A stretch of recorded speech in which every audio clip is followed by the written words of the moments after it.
Morning all. All right, news and preview video for all you fine people on the internet for your Wednesday, February the 26th. And the news portion, not great if you're an Ottawa fan, but I'm wearing a Sens jersey because why not? Norris, Pinto, and Tkachuk all not playing tonight for the Ottawa Senators. That's 3 top 6 forwards. And so for Ottawa, they're going to be doing their best, but they're really kind of up against it tonight in this game, and we'll get there when I get to the preview. But for Ottawa, the injuries continue to be an issue for them. Seth Jones was very honest after last night's game against Utah and talking about it. And you know what? I get it. In fact, it's to the point where I feel like I should do a video on Seth Jones and the situation Chicago finds themselves in right now. So Jones was asked about the game against Utah, where it was really, really slanted in favor of Utah. If it wasn't for Soderblom, that game's not close. And he says this team's no better than they were the first game of the season. They haven't made any improvement. He says, yeah, for about the last 4 years, we're always at the bottom. He's just honest. And keep in mind, Jones wants out. He wants to go somewhere else. He's been talking to the team about it. The one team that gets attached to him the most, it seems, is Dallas. But trying to figure out how to make that contract work for Dallas would be the issue there, right? So Jones's honesty, I think, is good. I understand his level of frustration, and it does put a little bit more pressure on Kyle Davidson, because if he's that honest in front of the camera, I'm pretty sure he's being that honest not in front of the camera. And there comes a point, you would think, where you're running through practices and going through all these ideas and systems, where Jones is probably thinking, who cares about any of this? We're just going to lose anyway. So I would imagine that's in the back of his mind going into almost any game, and it has to be very frustrating. And I know people are going to say, well, Jones is part of the problem. He's never said he's not, just he's tired of losing and he wants a chance to go somewhere that he has a chance to win. So he is one to keep an eye on around the trade deadline, although it might be one of those situations where moving that contract is far easier once we get to this coming summer and that salary cap has gone up, and there might be a team that's more willing to take on that contract. Speaking of trades and things of that nature, the trade market's been quiet since before Four Nations, and the reason seems to be one of, it's a seller's market. Most teams right now are in the hunt, and if they're in the hunt for a playoff spot, they don't want to sell off all their pending UFAs. Utah being one of the more recent examples, where it's right there. There's a playoff spot right there if you want it, both in the West and kind of in the East as well. Nobody's really running away with it. So it leaves you in a situation where there are a lot more buyers than sellers, meaning that the price you're going to have to pay for a player that you like is going to be a lot higher. So buyers may not be willing to pay the kind of price that the sellers are asking. So those numbers will even out by the time we get to next Friday. But maybe it'll be quiet until next Friday. We've seen that before, where things are kind of quiet before the trade deadline, that week leading up to it.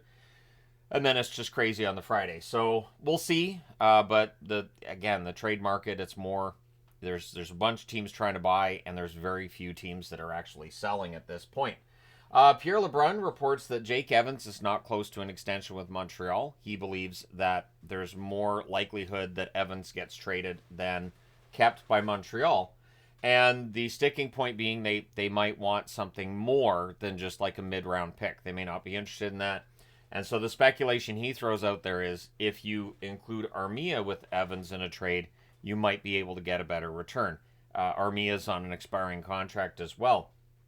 But with the way Montreal's been playing the last couple of games, maybe you want to see what the team can do. But yeah, I would expect that.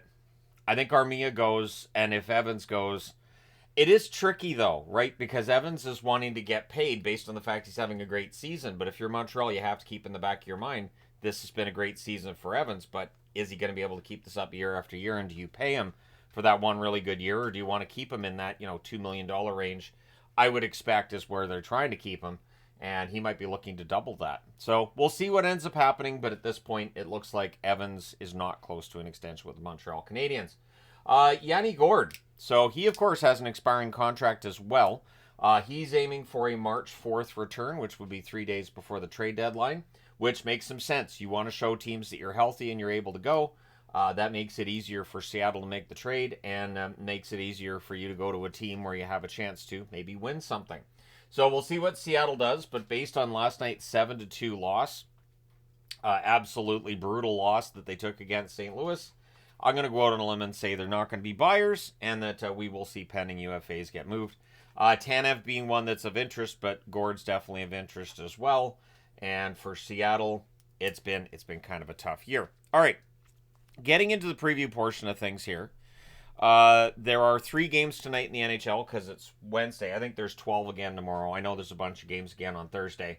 But tonight's games are interesting. So we have one starting at 7 Eastern, 4 Pacific. The Winnipeg Jets, 41-14-3. They've won 10 in a row. Ottawa's 29-24-4. They're 5-5 in their last 10. They are 2 points behind Columbus. This is their game in hand on Columbus. So they win this, they go back into that wild card spot. If they lose this, then they're 2 points back and they don't have that game in hand anymore. I'm wearing Ottawa because then people can decide. Does the jinx of the 10-game winning streak video stand? Does the jinx of me wearing a Senators jersey and it's a preview, does that stand? Which jinx wins out over which? The reality is I don't believe in it. So I'm just having fun with it. But it should be an interesting game. And as I mentioned in the Winnipeg Jets video I made yesterday, it will be something to keep in mind that other teams have a lot more to play for than the Jets right now, because the Jets are pretty much home and cool to top the division. 9:30 Eastern, 6:30 Pacific start between New Jersey and Colorado. The Devils 32-21-6. They're 6-4 in their last 10. They're tied with Carolina for second place in the division. Carolina not trending in the right direction, so New Jersey could assure themselves of home ice advantage in the first round if they can start, getting things going and playing really well.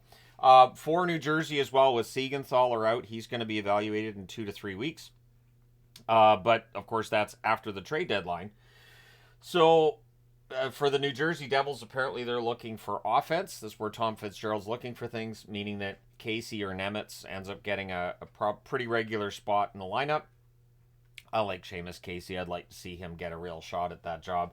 And then on the Colorado side, they're 33-24-2. They're 5-5 in their last 10. They're 4 points behind Minnesota for third place in the division. So Minnesota losing last night means that there's that opening there for Colorado. But the Avs have been trending in the wrong direction. There's been speculation about Casey Middlestad and if he's going to get moved again. Colorado is one of those ones to keep an eye on at the deadline because they're not that far away from being a true contender once they get Nichushkin back for existence. Wow, that was deep. But once they get Nichushkin back and Manson back, you have to think that, they'll start trending in the right direction record-wise. But there's definitely something missing with the Colorado Avalanche at this point, and I don't know if getting those 2 players back is necessarily going to flip the tables into their balance or onto their side yet again. So, let me know what you guys think about what Colorado should do on March the 7th to address any issues. And then at 10 Eastern, 7 Pacific, the Vancouver Canucks in LA against the Kings. Vancouver going into the Four Nations break was playing really well. The 2 games they've played since the break, they've had a goal in each one. So, they're looking for goals, and now they're in LA. That should go well. They're 26-20-11. They're 6-3-1 in their last 10, meaning they were 6-1-1 in their last 8 going into the Four Nations break. They're now 1 point behind Calgary for that final playoff spot in the West. Whereas the Kings, 31-17-7, they're 5-3-2 in their last 10. They are now 3 points behind Edmonton. They have 3 games in hand. So all of a sudden, because of the Oilers losing 4 in a row, the LA Kings are in a position where they could soon jump past them. And a win over the Vancouver Canucks tonight would get them closer to that. I do think the Kings probably end up winning this game. Just the Canucks, it just feels like dysfunction finds them. Dysfunction craves them. I don't know how else to put it, but it is just part and parcel of being a Canucks fan for 40. Oh, that's a depressingly long amount of time. But anyways, it's been a long time of watching the Canucks, and it just feels like dysfunction's always just 1 or 2 games away with Vancouver. But let me know your picks for tonight's games. Let me know your thoughts about these news items as well. Don't forget to hit like and subscribe in the event you may not have done so already. Thank you guys so much for all your support. I will talk to you again soon.